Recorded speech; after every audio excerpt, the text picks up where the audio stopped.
बिस्मिल्लाहिर्रहमानिर्रहीम। अस्सलाम वालेकुम स्टूडेंट्स, कैसे हैं आप?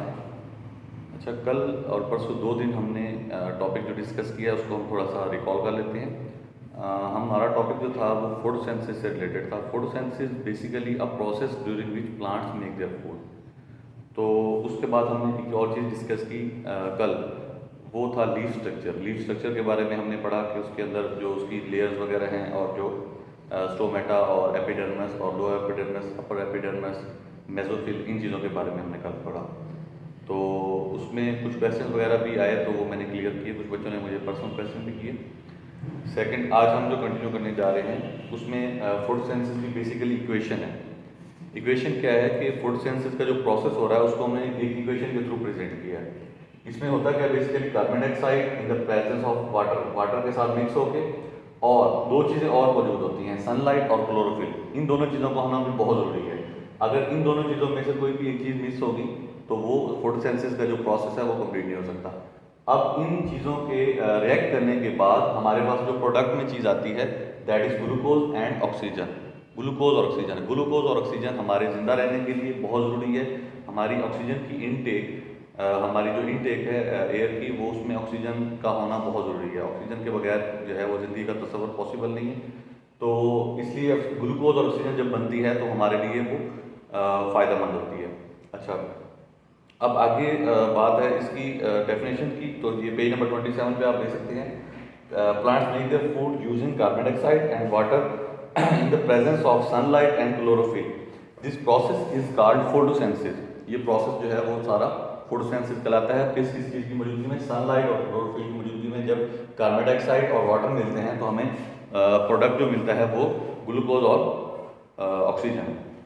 नेक्स्ट हम जो बात डिस्कस करने जा रहे हैं that is the importance of photosynthesis. Photosynthesis की जो इम्पोर्टेंस है उसका अंदाज़ा आप इस बात से लगा सकते हैं कि जितनी भी जिंदा रहने वाली जो जानदार चीज़ें हैं वो फोटोसिंथेसिस के प्रोसेस के बगैर ज़िंदा नहीं रह सकती। इसकी मिसाल आप ये देखें कि जब तक ऑक्सीजन की इनटेक नहीं होगी तो इंसान ज़िंदा नहीं रह सकते।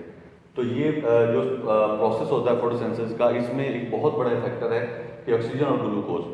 तो ऑक्सीजन जब तक नहीं बनेगी तो इंसान जिंदा नहीं रह सकते। तो इस प्रोसेस का होना बहुत ज़रूरी है। जैसे कि आप पेज नंबर 28 फर्स्ट लाइन में आप देख सकते हैं, photosynthesis is one of the most important chemical changes that take place in our world. हमारी दुनिया में जो सबसे इंपॉर्टेंट केमिकल चेंज हो रही है वो फोटोसिंथेसिस है। If photosynthesis does not take place naturally all living things will die. अब मैंने यही बात आपको पहले की है कि अगर फोटोसिंथेसिस का प्रोसेस नहीं होगा तो जो भी जिंदा चीज़ें हैं, जितने भी जानदार हैं, वो सारे मर जाएंगे। Glucose and oxygen are the products of photosynthesis. Glucose और ऑक्सीजन यहाँ हमने डिस्कस भी किया कि ये दोनों इसके प्रोडक्ट हैं। All living things use this two products in respiration to produce energy. Energy पैदा करने के लिए, एनर्जी के लिए वो ये दो चीज़ें यूज करते हैं, ऑक्सीजन और glucose. The energy is this energy is use to perform different activities of life. हम देखें, हम चल रहे हैं, हम बोल रहे हैं, हम खा रहे हैं, पी रहे हैं, हम जितनी भी एक्टिविटीज़ कर रहे हैं उसके लिए हमें एनर्जी चाहिए होगी। तो एनर्जी कब आएगी? जब हम ग्लूकोज और ऑक्सीजन का इनटेक हो हमारा। नेक्स्ट हम डिस्कस करेंगे effects of different factors on photosynthesis, different उसके फैक्टर्स। अच्छा, उसमें सबसे पहला फैक्टर जो है दैट इज लाइट। लाइट देखिए मोस्ट इंपॉर्टेंट है। अगर सूरज की रोशनी नहीं होगी तो फोटोसिंथेसिस का जो प्रोसेस है वो कंप्लीट नहीं हो सकता। उसमें आप ये देखें कि अगर लाइट का कम या ज़्यादा होना वो भी फोटोसिंथेसिस के प्रोसेस को स्लो डाउन या इंक्रीज कर सकता है। जैसे जैसे सूरज की रोशनी कम होगी जो है उसका इफेक्ट जो है फोटोसिंथेसिस की जो स्पीड होगी प्रोसेस की उसके ऊपर होगा। Second one is carbon dioxide. अगर कार्बन डाइऑक्साइड नहीं होगी तो ये प्रोसेस कंप्लीट नहीं हो सकता। इस प्रोसेस का कंप्लीट होना इम्पॉसिबल है। Next one is temperature. अच्छा, टेम्परेचर में क्या चीज़ है? टेम्परेचर टेम्परेचर का इफेक्ट बहुत ज़्यादा होता है। टेम्परेचर इफेक्ट किस लिहाज से होता है कि अगर टेम्परेचर बिलो देन 0 है या अबव देन 40 है तो उसमें जो है फोटोसिंथेसिस का जो प्रोसेस होगा वो स्लो हो जाएगा। आइडियल जो टेम्परेचर है, यहाँ पे बुक में भी लिखा हुआ है 25 से 35, आप भी देख सकते हैं 28 पेज पे सेकंड लास्ट रो में। Normally plants grow well at 25 to 35, 25 से 35 के दरमियान ये जो टेम्परेचर है ये उसके लिए आइडियल टेम्परेचर है। अब आगे भी लिखा हुआ है temperature below 0 degree centigrade and above 40 degree centigrade are not suitable for plant growth. मतलब वो सूटेबल नहीं है, उसमें प्लांट जो है वो ग्रो नहीं कर सकते, उसमें जो उनके लिए वो एक ज़रूरी चीज़ है वो उनको नहीं मिलेगी। फोर्थ वन इज वाटर, पानी का होना। आपको जैसे हमने पहले पढ़ा कि पानी का होना बहुत ज़रूरी है, पानी के बगैर जो है वो फोटोसिंथेसिस का प्रोसेस कंप्लीट नहीं हो सकता। Last one is chlorophyll. अच्छा, क्लोरोफिल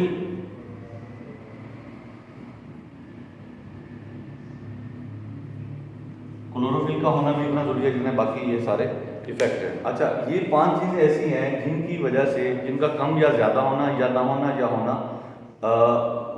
जो बेसिकली उसका फोटोसिंथेसिस का प्रोसेस है उसको स्लो डाउन भी कर सकता है, उसको इंक्रीज भी कर सकता है। तो ये चीज़ें इसमें जिस तरह आप ये देख सकते हैं page number 29, chlorophyll is the green material in plants that trap sunlight for photosynthesis. ये सनलाइट को ट्रैप करता है, मतलब सनलाइट को कैच करता है फोटोसिंथेसिस के प्रोसेस के लिए।